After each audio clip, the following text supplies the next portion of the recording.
Tänään mä kerron teille tekopeesta ja kuinka helppoa sen tekeminen on. Tänään tehdään taulunkehyksiä, tässä muutama esimerkki. Ja materiaali, jota tarvitset, on se dekopoitava tavara, esimerkiksi taulunkehys tai ruukku. Tietenkin servettejä, sakset, partakoneen terä, ehkä koristeita, pensseli ja olennaisena osana dekope ja lakka, joita löytyy hyvin monia erilaisia. Ja miten homma alkaa? Se alkaa niin, että otetaan servetistä ylimääräiset osat pois, lakataan taulunkehys ja laitetaan se servetin päälle. Ja tässä vaiheessa on ehkä hyvä suojata myös pöytää pikkasen, koska se dekope-lakka saattaa tulla ohuen servetin läpi. Leikataan pois joko saksilla tai partakoneen terällä kaikki ylimääräiset osat. Ja sen jälkeen homma onkin jo aika lähellä valmista.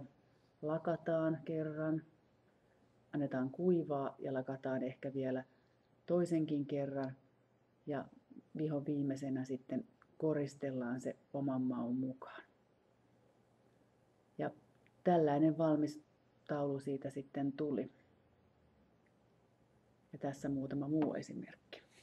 Helppoa, eikö joo?